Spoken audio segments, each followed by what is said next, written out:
ಇದೇ ನಾಮಕ್ಕೆ ಸ್ತೋತ್ರವಾಗಲಿ. ಈ ದಿನಗಳಲ್ಲಿ ನಾವು ಯೇಸು ಕ್ರಿಸ್ತನ ಶ್ರಮೆ ಮರಣದ ಕುರಿತು ಧ್ಯಾನ ದಿನಗಳಾಗಿದೆ. ಉಪವಾಸ ಕಾಲ ಎಂಬುದಾಗಿ, ಲೆಂಟನ್ ಸೀಸನ್ ಎಂಬುದಾಗಿ ಕ್ರೈಸ್ತತ್ವದಲ್ಲಿ ಇದು ಬಹಳ ಒಂದು ಮುಖ್ಯವಾದಂಥ ಅಂಶವಾಗಿದೆ. ಏಕೆಂದರೆ ದೇವರು ತಾನೇ ಮಾಡಿದಂಥ ಒಂದು ಕಾರ್ಯ ಇದು. ಆದಿಯಲ್ಲಿ ಆದಾಮ ಅವರು ಮಾಡಿದ ಪಾಪವನ್ನು ಪರಿಹರಿಸಲಿಕ್ಕೆ ದೇವರು ಮನುಷ್ಯನ ರೂಪವನ್ನು ತಾಳಿ ಬಂದದ್ದು. ಯೇಸು ಕ್ರಿಸ್ತನ ಶ್ರಮೆ ಮರಣಗಳು ಬಹಳ ಅದ್ಭುತವಾದದ್ದು. ನೋಡ್ತೇವೆ, ಯೇಸು ಕ್ರಿಸ್ತನಷ್ಟು ಶ್ರಮಪಟ್ಟದ್ದು ಯಾರೂ ಕೂಡ ಇಲ್ಲ. ಯೇಸು ಸ್ವಾಮಿ ಲೋಕದ ಎಲ್ಲ ಜನರ ಪಾಪಗಳನ್ನು ಹೊತ್ತು ಪರಿಹರಿಸಲು ಘೋರವಾದಂಥ ಶ್ರಮೆಯನ್ನು ಅನುಭವಿಸುವನಾಗಿದ್ದಾನೆ. ಮುಳ್ಳಿನ ಕಿರೀಟ, ಬಾಸುಂಡಿಗಳ ಏಟು, ಮೊಳೆಗಳ ಏಟು, ದೇವರಿಗೆ ಎಲ್ಲವನ್ನು ಕೂಡ ಸಹಿಸಿಕೊಳ್ತಾನೆ.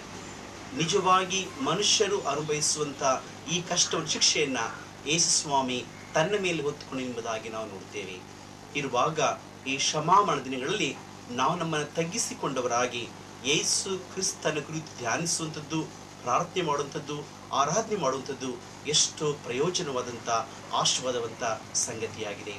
ಮುಖ್ಯವಾಗಿ ನೋಡ್ತೇವೆ, ನಮ್ಮೆಲ್ಲರ ಪಾಪಗಳನ್ನು ಹೊತ್ತು ಪರಿಹರಿಸಲಿಕ್ಕೆ ದೇವರು ಮಾಡಿದ ಏರ್ಪಾಡಿದು. ದೇವರ ವಾಕ್ಯ ನೋಡ್ತೇವೆ, ರಕ್ತಧಾರೆ ಇಲ್ಲದೆ ಪಾಪ ಪರಿಹಾರ ಇಲ್ಲ ಎಂಬುದಾಗಿ. ಹಾಗೆ ದೇವರ ವಾಕ್ಯ ನೋಡ್ತೇವೆ, ಯೇಸು ಕ್ರಿಸ್ತನ ರಕ್ತವು ಸಕಲ ಪಾಪ ನಿವಾರಣೆ ಮಾಡಿ ನಮ್ಮನ್ನು ಶುದ್ಧಿ ಮಾಡಿದೆ ಎಂಬುದಾಗಿ. ಮುಖ್ಯವಾಗಿ ನಾವು ಹಳೆಯ ಒಡಂಬಡಿಕೆಯಲ್ಲಿ ಯೆಶಾಯನ ನೋಡುತ್ತೇವೆ, ದೇವರು ನಮ್ಮೆಲ್ಲರ ಪಾಪವನ್ನು ಆತನ ಮೇಲೆ ಹಾಕಿದರೆಂಬುದಾಗಿ. ಕ್ಷಮೆ ತಾಳುವಂಥ ಸೇವಕರ ರೀತಿಯಲ್ಲಿ ಎಲ್ಲವನ್ನು ಕೂಡ ಮೌನವಾಗಿ ಸಹಿಸಿಕೊಳ್ಳುತ್ತಾನೆ. ಹಾಗೆ ನೋಡುತ್ತೇವೆ, ಅನೇಕ ಜನರು ಆತನಿಂದ ಉತ್ತಮವಾದಂಥ ಅದ್ಭುತ ಹೊಂದಿದರು, ವಾಕ್ಯವನ್ನು ಕೇಳಿದರು. ಆದರೆ ಶಾಸ್ತ್ರಿಗಳು, ಫರಿಸಾಯರು, ಸದ್ದುಕಾಯರು ಕ್ರಿಸ್ತನ ಮೇಲಿನ ಹೊಟ್ಟೆ ಕಿಚ್ಚರಿಂದ ಜನರ ಪ್ರಚೋದನೆ ಮಾಡಿ ಆತನ ಶಿಲ್ಬೆ ಹಾಕುವುದಕ್ಕೆ ಯೋಜನೆಯನ್ನು ಮಾಡುವರಾಗಿದ್ದಾರೆ. ಒಂದು ವೇಳೆ ಇದು ಮನುಷ್ಯರ ಯೋಜನೆ ಆದರೂ ಕೂಡ ದೇವರ ಯೋಜನೆ ಆಗಿತ್ತು ಎಂಬುದಾಗಿ ನಾವು ದೇವರ ವಾಕ್ಯದಲ್ಲಿ ನೋಡ್ತೇವೆ. ಹಾಗೆ ಯೇಸು ಸ್ವಾಮಿಯಿಂದ ವಾಕ್ಯವನ್ನು ಕೇಳಿದಂಥ ಜನರು, ಅದ್ಭುತ ಪಡೆದಂಥ ಜನರು ಆ ಒಂದು ಕೆಟ್ಟ ಜನರಿಂದ ಪ್ರಚೋದನೆ ಹೊಂದಿ ಸ್ವಾಮಿಯನ್ನು ಶಿಲ್ಬೆ ಹಾಕುವಂತೆ ಕೇಳಿಕೊಳ್ತಾರೆ. ಸ್ವಂತ ಇಸ್ಕರಿಯೋತ ಯೂದನು, ಶಿಷ್ಯನು, ಕೇವಲ 30 ರೂಪಾಯಿಗೋಸ್ಕರವಾಗಿ ಯೇಸುವನ್ನು ಹಿಡಿದುಕೊಳ್ಳಿಕ್ಕೆ ಮುಂದಾಗ್ತಾನೆ.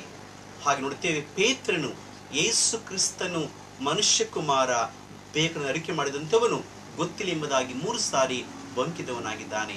ಎಲ್ಲರ ಶಿಷ್ಯರು ಜೊತೆಗೆ ಹೋಗ್ತಾರೆ.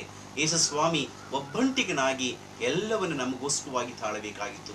ಆತನನ್ನು ಹಿಡಿದು ಮಹಾಯಾಜಕನ ಬಳಿಗೆ, ಪಿಲಾತನ ಬಳಿಗೆ, ಹೆರೋದನ ಬಳಿಗೆ, ಮತ್ತೆ ಪಿಲಾತನ ಬಳಿಗೆ ಕರ್ಕೊಂಡು ಬರ್ತಾರೆ. ನಂತರದಲ್ಲಿ ಪಿಲಾತನು ಶಿಲುಬೆಯ ತೀರ್ಪನ್ನು ಕೊಡುವಾಗ ನೋಡ್ತೇವೆ, ಬರಬ್ಬನನ್ನ ಬಿಡುಗಡೆ ಮಾಡಿ ಯೇಸುವನ ಶಿಲುಬೆ ಹಾಕಿ ಒಪ್ಪಿಸಿಕೊಡ್ತಾನೆ. ಯೇಸು ಸ್ವಾಮಿಯು ಸ್ವಂತ ಶಿಲುಬೆಯನ್ನು ಹೊತ್ತವನಾಗಿ ಪಿಲಾತನ ಅರಮನೆಯಿಂದ ಗೊಲ್ಗತಾ ಕಲ್ವಾರಿ ಗುಡ್ಡ ತನಕ ಹೊತ್ತುಕೊಂಡು ಹೋಗುವನಾಗಿದ್ದಾನೆ. ನಿಜವಾಗಿ ನಾವೆಲ್ಲ ಅನುಭವಿಸುವಂಥ ಕಷ್ಟವನ್ನು, ಹಿಂಸೆಯನ್ನು, ಶಿಕ್ಷೆಯನ್ನು ಆತನು ತಾಳುತ್ತಾನೆ. ಆತ ನಿಜವಾದ ದೇವರು, ರಕ್ಷಕನೆಂಬುದಾಗಿ ತಿಳಿದುಕೊಳ್ತೇವೆ. ಹಾಗೆ ಶಿಲುಬೆಯಲ್ಲಿ ಆತನು ಕ್ಷಮೆ ತಾಳುವಾಗಲೂ ಕೂಡ ಯಾರ ಮೇಲೆಯೂ ಆತನು ದ್ವೇಷವನ್ನು ತೋರಿಸಲಿಲ್ಲ, ಬದಲಾಗಿ ಪ್ರೀತಿಯಿಂದ ಅವರು ಕ್ಷಮಿಸಿ ಎಂಬುದಾಗಿ ಕೇಳಿಕೊಳ್ತಾನೆ. ಹೀಗಾಗಿ ಯೇಸು ಕ್ರಿಸ್ತನ ಈ ಶ್ರಮ ಮರಣಗಳು ನಮಗೆ ನಿರೀಕ್ಷೆಯನ್ನು, ರಕ್ಷಣೆಯನ್ನು, ಸಮಾಧಾನವನ್ನು ಕೊಡುವಂಥದ್ದಾಗಿದೆ. ಮುಖ್ಯವಾಗಿ ಈ ಕ್ಷಮಾ ದಿನಗಳಲ್ಲಿ ನಾವು ದೀನತೆಯಿಂದ ನಮ್ಮ ತಗ್ಗಿಸಿಕೊಂಡವರಾಗಿ ಆತನ ಬಳಿಗೆ ಬರಬೇಕಾಗಿದೆ. ಮತ್ತು ಯೇಸು ಕ್ರಿಸ್ತನ ಈ ಒಂದು ರಕ್ಷಣಾ ಸುವಾರ್ತೆಯನ್ನು ನಾವು ಲೋಕದ ಎಲ್ಲ ಕಡೆ ಸಾರಬೇಕಾಗಿದೆ. ಆತನು ಹಿಂಸೆ ತಾಳಿದ ನಿಜ, ಸತ್ತನು ನಿಜ, ಆತ ಹೂಣಲ್ಪಟ್ಟನು, ಮೃತ್ಯುಂಜಯನ ಎದ್ದು ಬರ್ತಾನೆ. ಯಾಕೆಂದರೆ ಯೇಸು ಸ್ವಾಮಿ ಸತ್ತದ್ದು ನಮ್ಮ ಪಾಪಗಳ ಪರಿಹಾರಕ್ಕೋಸ್ಕರವಾಗಿ. ಆತ ನಿಜವಾದ ದೇವರಾದ್ದರಿಂದ ಸಾವನ್ನು ಗೆದ್ದು ಮೃತ್ಯುಂಜಯನಾಗಿ ಪುನರುತ್ಥಾನಗೊಳ್ಳುತ್ತಾನೆ.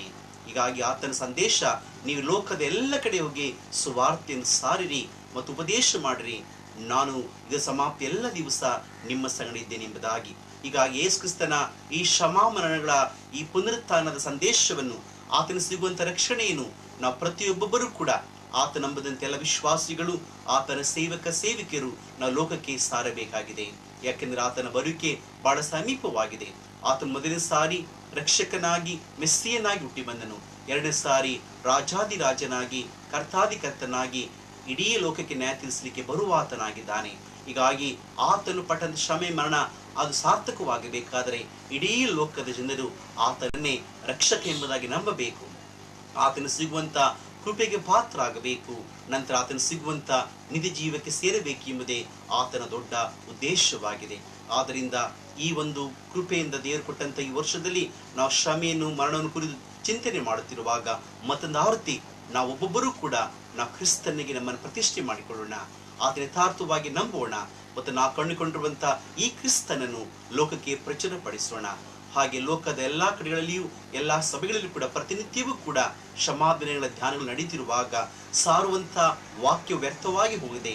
ಅದು ಸಾರುವಂತವರು ಕೇಳುವಂತವರು ನಿಜವಾಗಿ ನಂಬಿ ಇನ್ನು ಅನೇಕರು ದೇವರು ಕಂಡುಕೊಳ್ಳುವಂತೆ ನಾವೆಲ್ಲರೂ ಕೂಡ ಪ್ರಯತ್ನಿಸೋಣ. ಯಾಕಂದರೆ ದೇವರ ಉದ್ದೇಶ ಯಾರು ನಾಶವಾಗಬಾರದು, ಎಲ್ಲರೂ ನಿತ್ಯ ಜೀವನ ಹೊಂದಬೇಕೆಂಬುದೇ ಆತನ ಪರಮೋಚ್ಚ ಉದ್ದೇಶವಾಗಿದೆ. ಆ ಉದ್ದೇಶ ನೆರವೇರಿಸಬೇಕಾದರೆ ನಾವೆಲ್ಲರೂ ಕೂಡ ಆತನ ಸೇವೆಯನ್ನು ಮಾಡಬೇಕಾಗಿದೆ.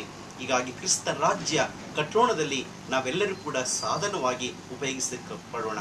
ಮುಖ್ಯವಾಗಿ ಈ ಕ್ಷಮಾದಿನಗಳು ನಮ್ಮನ್ನು ಮತ್ತೆ ಪ್ರತಿಷ್ಠೆ ಮಾಡಿಕೊಂಡು ಯಥಾರ್ಥವಾಗಿ ನಂಬಿಕೆಯಿಂದ ನಿರೀಕ್ಷೆಯಿಂದ ನಾವು ಜೀವಿಸೋಣ. ಯೇಸು ಕ್ರಿಸ್ತನ ಈ ಪಟ್ಟಂತಹ ಕ್ಷಮಾಮರಣಗಳು ಬರೀ ಕ್ರೈಸ್ತರಿಗಲ್ಲ, ಬರೀ ಯಹೂದ್ಯರಿಗಲ್ಲ, ಲೋಕದ ಎಲ್ಲ ಜನರಿಗೆ. ಯಾಕೆಂದರೆ ಆತನು ಲೋಕದ ದೇವರಾಗಿದ್ದಾನೆ, ನಿಜವಾದ ಸೃಷ್ಟಿಕರ್ತನಾಗಿದ್ದಾನೆ, ಪರಿಪಾಲಕನಾಗಿದ್ದಾನೆ. ಹೀಗಾಗಿ ಲೋಕದ ಎಲ್ಲ ಜನರು ಆತ ನಂಬಬೇಕೆಂದು ಆತ ಇಷ್ಟಪಡುತ್ತಾನೆ. ನಾವು ಮತ್ತಾಯನ ಸುವಾರ್ತೆ ನೋಡ್ತೇವೆ, ಯೇಸು ಕ್ರಿಸ್ತನ ಈ ಸುವಾರ್ತೆಯು ಸರ್ವಲೋಕದಲ್ಲಿ ಸಾಕ್ಷಿಯಾಗಿ ಸಾರಲ್ಪಡಬೇಕು, ಆಗ ಅಂತ್ಯ ಬರುತ್ತದೆ ಎಂಬುದಾಗಿ. ಇನ್ನು ಕೂಡ ಅನೇಕ ಜನರಿಗೆ ಕ್ರಿಸ್ತನವೇ ಗೊತ್ತಿಲ್ಲ, ಆತನು ಪಟ್ಟಣ ಶ್ರಮಣ ಮಹತ್ವಗಳು ಗೊತ್ತಿಲ್ಲ. ಹೀಗಾಗಿ ಪ್ರತಿಯೊಬ್ಬೊಬ್ಬರು ಕೂಡ ಯೇಸುವೇ ದೇವರು, ಯೇಸುವೇ ರಕ್ಷಕ ಎಂಬುದಾಗಿ ಅಂಗೀಕಾರ ಮಾಡಿಕೊಳ್ಳಬೇಕು. ಆತನು ಪಟ್ಟಂತ ಕ್ಷಮಾಮರಣಗಳು ನಮ್ಮೆಲ್ಲರ ಪಾಪದ ಪರಿಹಾರಕ್ಕೋಸ್ಕರವಾಗಿ ಎಂಬುದಾಗಿ ತಿಳಿದುಕೊಳ್ಳಬೇಕು. ಯಾರು ನಂಬುತ್ತವರಿಗೆ ರಕ್ಷಣೆ ನಿತ್ಯ ಜೀವನ ಆತನು ಅನ್ವಯಿಸುವನಾಗಿದ್ದಾನೆ. ಆದ್ದರಿಂದ ಈ ಒಂದು ಉಪವಾಸ ಕಾಲವು ನಮಗೆ ಪ್ರತಿಷ್ಠೆಯ ಕಾಲವಾಗಿರಲಿ ಮತ್ತು ದೀನತೆಯ ಕಾಲವಾಗಿರಲಿ, ನಿರೀಕ್ಷೆಯ ಕಾಲವಾಗಿರಲಿ. ಈ ದಿನಗಳಲ್ಲಿ ನಾವೆಲ್ಲರೂ ಕೂಡ ಆತನ ಕುರಿತು ಧ್ಯಾನ ಮಾಡುವಾಗ ನಾವೆಲ್ಲರ ದೃಷ್ಟಿ ಶಿಲುಬೆ ಕಡೆಗಿರಲಿ. ಯಾಕೆಂದರೆ ಶಿಲುಬೆಯು ಇಡೀ ಲೋಕಕ್ಕೆ ದೇವರ ಪ್ರೀತಿಯನ್ನು, ತ್ಯಾಗವನ್ನು, ರಕ್ಷಣೆಯ ಕಾರ್ಯವನ್ನು ತೋರಿಸುವಂಥದ್ದಾಗಿದೆ. ಅದೇ ವೇಳೆಗೆ ಯೇಸುವೆ ಮಾರ್ಗ, ಆತನ ಜೀವ, ಆತನ ಸತ್ಯವಾಗಿದ್ದಾನೆ. ಮತ್ತು ಈ ಶಿಲುಬೆಯ ಮಾರ್ಗವು ನಮ್ಮೆಲ್ಲರೂ ಕೂಡ ದೇವರ ಬಳಿಗೆ ನಡೆಸುವಂತಹ ಒಂದು ಮಾರ್ಗವಾಗಿದೆ, ಕೃಪೆಯ ಮಾರ್ಗವಾಗಿದೆ. ಹೀಗಾಗಿ ನಾವೆಲ್ಲರೂ ಕೂಡ ದೇವರ ಪ್ರೀತಿಗೆ ಮತ್ತು ದೇವರ ಕೃಪೆಗೆ, ದೇವರ ಕ್ಷಮೆಗೆ ಪಾತ್ರರಾಗಿ ಪರಲೋಕದ ನಿರೀಕ್ಷೆಯಲ್ಲಿ ನಾವು ಮುಂದೆ ಸಾಗೋಣ. ಮತ್ತು ಅನೇಕರನ್ನು ಕೂಡ ಈ ಒಂದು ರಕ್ಷಣಾ ಮಾರ್ಗಕ್ಕೆ ತರುವಂತ ಸಾಧನವಾಗಿ ಉಪಯೋಗಿಸಲ್ಪಡುವಂತೆ ನಾವೆಲ್ಲರೂ ಕೂಡ ಪ್ರಯತ್ನ ಪಡೋಣ. ಹೀಗೆ ಮಾಡುವಂತೆ ನಮಗೋಸ್ಕರವಾಗಿ ಶ್ರಮೆಯನ್ನು ತಾಳಿ ಶಿಲ್ಬೆಯಲ್ಲಿ ಸತ್ತು ಎದ್ದು ಬಂದು ಈಗಲೂ ಕೂಡ ಜೀವಿಸ್ತಿರುವಂತ ತಿರುಲೋಕಕ್ಕೆ ಬರುತ್ತಿರುವಂತ ಕ್ರಿಸ್ತ ನಾಮದಲ್ಲಿ ಬೇಡಿಕೊಳ್ಳುತ್ತಾ ದೇವರ ಮಹಿಮೆ ಉಂಟಾಗುವಂತೆ ನಾವೆಲ್ಲರೂ ಕೂಡ ಈ ದಿನಗಳಲ್ಲಿ ಜೀವಿಸೋಣ ಎಂಬುದಾಗಿ ನಾನು ದೇವರಲ್ಲಿ ಪ್ರಾರ್ಥನೆ ಮಾಡ್ತೇನೆ. ದೇವರು ಕೊಟ್ಟಂತ ಅವಕಾಶಕ್ಕಾಗಿ, ಕೃಪೆಗಾಗಿ ಸ್ತೋತ್ರವಾಗಲಿ.